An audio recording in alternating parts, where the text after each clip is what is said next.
காலை வேளையில் இந்த சத்தியவசன நிகழ்ச்சியில் வந்து ஆர்வத்தோடும் எதிர்பார்ப்போடும் இணைந்திருக்கிறவங்கள் யாவருக்கும் எங்களுடைய அன்பின் வாழ்த்துக்கள். கர்த்தர் தாமே உங்களோடு கூட இருந்து வழி நடத்துவாராக.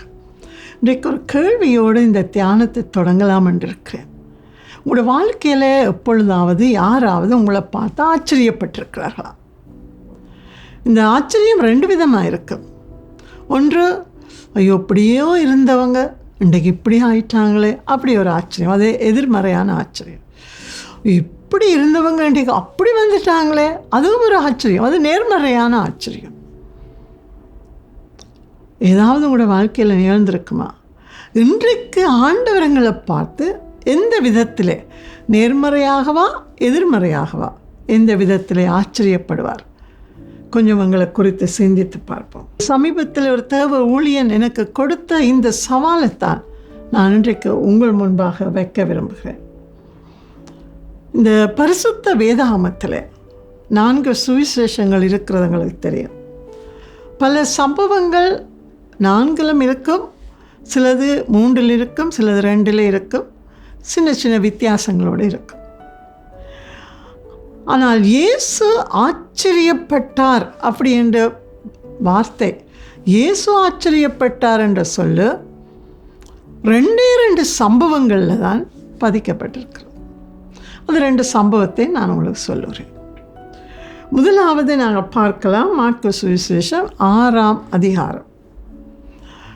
இந்த 6ஆம் அதிகாரத்தை பார்க்க முன்னர் மாற்கு எழுதின 5ஆம் அதிகாரத்தை வாசிச்சிங்கன்னு சொன்னால், அந்த 5ஆம் அதிகாரத்தின் பின்பகுதியிலே அவீர் என்ற ஜெப ஆலய தலைவனுடைய மகள் இறந்து போய் அவளை ஆண்டவர் உயிரோடு எழுப்புகிற சங்கதி ஒன்று இருக்குது.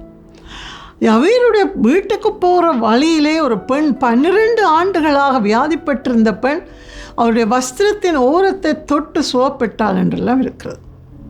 அதுக்கு முன்னரும் சில காரியங்கள் நடந்திருக்கலாம். இவைகள் எல்லாம் அந்த யூதேயா தேசம் எல்லாம் பரவி இருந்தது, கலிலேயா தேசம் எல்லாம் பரவி இருந்தது. இவர் யார் என்ற கேள்வியே எழுப்பி இருந்தது. சரிங்களா? இயேசு தம்முடைய ஊழியத்தை தொடங்கி பல நோயாளிகளை குணப்படுத்தினார், பல போதனைகளை செய்து கொண்டு வருகிறார். அவருடைய நாமம், அவருடைய பெயர் பிரசித்தி ஆகிக்கொண்டிருந்த நேரத்தில் அவர் ஒரு கட்டத்திலே தான் வளர்ந்த ஊராகிய நாசரேத்துக்கு வருகிறார். இவ்வளவு பிரசித்தி பெற்ற மனுஷன் எங்களுடைய ஊரான் என்று சொன்னால் நாங்கள் என்ன செய்வோம்? அவருக்கு ஆரவாரம் பண்ணி மாலை போட்டு மரியாதை செய்து ஊர்வலமாக அவரை கூட்டிக் கொண்டு போக மாட்டோமா? ஆனால் இந்த நாசரேத் ஊரில் மிகவும் வித்தியாசமான ஒரு வெளிப்பாட்டை அந்த மக்கள் காட்டுகிறதே இந்த 6ஆம் அதிகாரத்திலே மாற்கு தெளிவாக எழுதியிருக்கிறார். ஓய்வு நாளான பொழுது ஜெப ஆலயத்தில் உபதேசம் பண்ண தொடங்கினார். யார்? இயேசு. அநேகர் கேட்டு ஆச்சரியப்பட்டு, இவைகள் இவனுக்கு எங்கே இருந்து வந்தது? ஏன்னா எங்களோட அவன் பிறந்த நாள்லேருந்து ஞான் இருக்கிறான், இவனுக்கு எங்களுக்கு ஒரு தரக்கம் இல்லாத ஞானம் இவனுக்கு எங்கே இருந்து வந்தது? ஆச்சரியப்படுகிறார்கள் அவர்கள் இவரை பார்த்து. அது மட்டும் இல்லை, இவன் கைகளினால் இப்படிப்பட்ட பலத்த செய்கைகள் நடக்கும்படி இவனுக்கு கொடுக்கப்பட்ட ஞானம் எங்கே வந்தது? அடுத்தது கேளுங்க, இவன் தச்சன் அல்லவா? யோசேப்பு என்ற தச்சன் வீட்டிலானே இவர் இருந்தார். இவன் தச்சன் அல்லவா? அடுத்தது கேளுங்க, மரியாளுடைய குமாரன் அல்லவா? யோசேப்பின் குமாரன் என்று சொல்லல. புரியுதா உங்களுக்கு? எல்லாருக்கும் தெரியும் இவன் அப்பன் இல்லாதவன். இயேசு எவ்வளவு பரியாசங்களுக்கூடாக தன்னுடைய வாழ்க்கையை கொண்டு செலுத்தி இருப்பார் என்று பாருங்கள். ஒருவருக்கும் விளங்காது. மரியாளுக்குத்தான் தெரியும், யோசேப்புக்குத்தான் தெரியும் இவர் எங்கே இருந்து வந்தார் என்று சொல்லி. இவர் மரியாளுடைய குமாரன் அல்லவா? இவனுடைய சகோதரங்கள் சகோதரிகள் எல்லாம் எங்கள் மத்தியிலான இருக்கிறார்கள், இவனுக்கு எங்கேருந்து வந்தது இது என்று சொல்லி எல்லாரும் இயேசுவை இகழ்ந்து இயேசுவை நம்பாமல் போய் விசுவாசம் இல்லாமல் இருந்தார். மாற்கு எழுதின வசனத்தை பாருங்கள், மாற்கு 6:6. அவர்களுடைய அவிசுவாசத்தை குறித்து ஆச்சரியப்பட்டு கிராமங்களிலே சுற்றி திரிந்து உபதேசம் பண்ணினார். இது ஒரு சந்தர்ப்பம். இயேசு ஆச்சரியப்படுகிறார். ஏன்? அவர் வளர்ந்த ஊரிலே இருக்கிற மக்களே அவரை நம்பலை. அதனால அவருக்கு அங்கே பல காரியங்களை செய்ய முடியலை. 2 நோயாளிகளை சுகப்படுத்தி விட்டு வேறு ஊர்களுக்கு கடந்து போய்விட்டார். அவர் ஆச்சரியப்பட்ட முதல் விஷயம் இது. அவிசுவாசத்தை பார்த்து ஆச்சரியப்பட்டார். இன்னொரு சந்தர்ப்பத்தை உங்களுக்கு காட்டி தருகிறேன். அங்கேயும் இயேசு ஆச்சரியப்படுகிறார். எப்படிப்பட்ட ஆச்சரியம் என்று பாருங்கள். மத்தேயு எழுதின சுவிசேஷம் 8ஆம் அதிகாரத்தில் லூக்காவிலே நாங்கள் வாசிக்கலாம். 8ஆம் அதிகாரத்தில் ஒரு 100க்கு அதிபதி, அதாவது படை வீரன், இராணுவ தளபதி, 100 இராணுவர்களுக்கு இவன் தலைவன். சரிங்களா? அப்படிப்பட்ட ஒரு பெரிய அதிபதி. ரோம அரசாட்சிக்கு கீழே யூதேயா தேசம் இருந்த காலம். யூதேயா மட்டுமில்லை, பெரிய ஒரு அரசாட்சி செய்திருந்தாங்க. ஆகினாலே அந்தந்த பிரதேசங்களுக்கு ரோம அதிபதிகளை நியமித்திருந்தார். அதிலே இந்த மனுஷன் 100 இராணுவர்களுக்கு தலைவனாக இந்த பகுதியில் இருக்கிறான். அவன் இயேசுவை பற்றி கேள்விப்படுறான். இயேசு எப்படிப்பட்டவர், என்ன செய்கிறார்? கேள்விப்பட்டு என்ன செய்கிறான்னு தெரியுமா? மத்தேயு யூதர்களுக்கென்று பிரத்யேகமாக இந்த சுவிசேஷத்தை எழுதின மத்தேயு என்ன எழுதுகிறார் பாருங்கள்.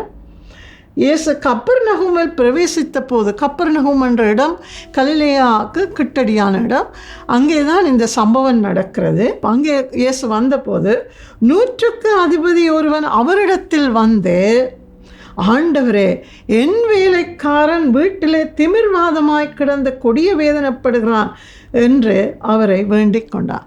வாங்க, வந்து தொடுங்க, குணமாக்குங்க, ஒன்றும் கேட்கல, செய்தியை சொல்கிறான். பார்த்தீங்களா? இவன் இஸ்ரவேலன் இல்லை. இவனுக்கு பிரமாணம் தெரியாது, தீர்க்க தரிசனம் தெரியாது, மேசியா வருவார் தெரியாது, ஒன்றுமே தெரியாத ஒரு அந்நியன். இயேசுவை பற்றி கேள்விப்பட்டவன் யாருக்காக வர்றான்? தன் பிள்ளைக்காக வந்தானா? இல்லைங்க, ஒரு வேலைக்காரனுக்காக. எங்களோட வீடுகளில் இருக்கிற வேலை செய்ய வருகிற ஆண்கள் பெண்களை நாங்கள் எப்படி நடத்துகிறோம்?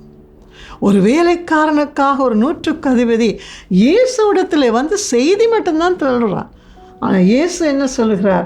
நான் வந்து அவனை சுஸ்தமாக்குவேன் என்றார். இப்பொழுது அவன் பேசுகிறான், ஐயையோ, நீங்கள் என்னுடைய வீட்டுக்கு வர வேணாம், நான் அதுக்கு பாத்திரம் இல்லை. உண்மைதான், நான் ஒருவனை வர சொன்னால் வர இருக்கிறான், போக சொன்னால் போக இருக்கிறான், நான் சொல்கிறதெல்லாம் செய்கிறதுக்கெல்லாம் ஆட்கள் இருந்தாலும் கூட, அந்த பதவியில் நான் இருந்தாலும் கூட, நேர் என்னுடைய வீட்டுக்கு வர நான் தகுதியற்றவன். ஒரு வார்த்தை சொல்லும், இங்கிருந்தே ஒரு வார்த்தை சொல்லும், என்னுடைய வேலைக்காரன் சுகமாவான். மத்தேயு என்ன எழுதுகிறாருன்னு பாருங்கள். இயேசு இதை கேட்டு, 10ஆம் வசனம், இயேசு இதை கேட்டு ஆச்சரியப்பட்டு, 2வது ஆச்சரியம், தமக்கு பின் செல்லுகிறவர்களை நோக்கி, இஸ்ரவேலருக்குள்ளும் நான் இப்படிப்பட்ட விசுவாசத்தை காணவில்லை என்று மெய்யாகவே உங்களுக்கு சொல்லுகிறேன் என்று இயேசு சொல்லுகிறார். அங்கே நாங்கள் பார்த்தோம், முதலாவது நாசரேத் ஊரில் இருந்தவர்களுடைய அவிசுவாசத்தை கண்டு இயேசு ஆச்சரியப்பட்டார். எங்கே ஒரு புறவினத்தான், ஒரு யூத அதிகாரி, ஒரு போர் வீரன், இராணுவ தளபதி, அவனுடைய விசுவாசத்தை இஸ்ரவேலருக்குள்ளும் என்று ஏன் சொன்னார் தெரியுமா? இஸ்ரவேலருக்கு தீர்க்கதரிசிகள் இருக்கிறார்கள், மோசே இருக்கிறார், பிரமாணங்கள் இருக்கிறது, தீர்க்க தரிசனங்கள் இருக்கிறது, அவர்களுக்கு படிப்பு இருக்கிறது, அறிவு இருக்கிறது, எல்லாம் இருக்கிறது. ஆனால் அங்கே விசுவாசத்தை ஆண்டவர் காண முடியலை. இந்த 100க்கு அதிபதியிலே காணப்பட்ட அந்த விசுவாசத்தை கர்த்தர் கண்டு ஆச்சரியப்பட்டார். பிரியமானவர்களே, இன்றைக்கு இயேசு எங்களை பார்த்தால் என்னுடைய அவிசுவாசத்தை பார்த்து அவர் ஆச்சரியப்படுவாரா, அல்லது என்னுடைய விசுவாசத்தை கண்டு அவர் ஆச்சரியப்படுவாரா? நீங்களே உங்களுக்குள்ளே கேட்டு பாருங்கள். நாங்கள் விசுவாசிக்கிறோம், நாங்கள் விசுவாசம் அறிக்கை பண்ணுகிறோம், ஆலயத்துக்கு போகிறோம், வேதாகமம் எங்களுடைய கையில் இருக்கிறது, எங்களுக்கு இன்றைக்கு நல்ல படிப்பு இருக்கிறது, அறிவு இருக்கிறது, எல்லாமே இருக்கிறது.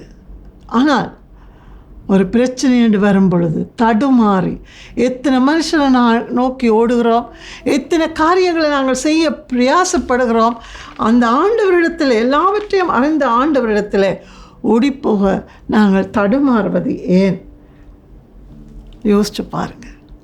ஏன் அந்த நேரத்தில் எங்களுடைய விசுவாசம் தடுமாறுது? அதுக்கு நிறைய கதைகள் சாட்டுப்போக்கள் சொல்கிறதுக்கும் எங்களுக்கு தெரியும். பிரியமானவர்களே, நாங்கள் அந்த நாசரேத்து ஊர் மக்களா அல்லது இந்த நூற்றுக்கு அதிபதியா? இன்றைக்கு நாங்கள் எப்படி எங்களை பார்த்து ஆண்டவர் ஆச்சரியப்படுவார். என்னுடைய மகள் என்னை முற்றிலும் நம்பி இருக்கிறாளே, அவள் குறைவுள்ளவள் தான், ஆனாலும் அவள் என்னை நோக்கி வந்ததினாலே நான் அவளை ஆசீர்வதிப்பேன் என்று சொல்லி ஆச்சரியப்பட்டு சொல்லுவாரா? நான் எவ்வளவத்தை செய்தேன், சிலுவையில் என்னை கொடுத்தேன், சிலுவையில் அவளோட பாவத்தை எல்லாம் சுமந்து தீர்த்தும் சந்தர்ப்பம் வரும் பொழுது என்னை விட்டு ஓடி போகிறார்களே, அதை கண்டு அந்த அவிசுவாசத்தை, அந்த அவநம்பிக்கையை கண்டு இயேசு இன்றைக்கு துக்கத்தோடு ஆச்சரியப்பட போகிறாராம். பிரியமானவர்களே, எங்களை பார்த்து மற்றவர்கள் எவ்விதத்தில் ஆச்சரியப்படுவார்களோ இல்லையோ எங்களுக்கு தெரியாது. ஆனால் இயேசு எங்களை பார்த்து, மகிமையின் ராஜாவாக இருக்கிற அவர் எங்களை பார்த்து, என் பிள்ளை என்னை நம்பி இருக்கிறதுனால அவளை நான் ஆசீர்வதிப்பேன் என்று சொல்லி அன்றைக்கு ஒரு வார்த்தை சொல்லும்படி தான் நூற்றுக்கு அதிபதி கேட்டான். வேதத்தில் பார்க்கிறோம், இயேசு இங்கே வார்த்தை சொல்ல அங்கே வேலைக்காரன் குணமடைந்தான். நம்புவோமா? நம்புவோம். ஏனென்றால் இது வெறும் கட்டுக்கதை அல்ல, சத்தியம். ஆண்டவர் இன்றைக்கு என்னை பார்த்து எவ்விதத்தில் ஆச்சரியப்படுவார்.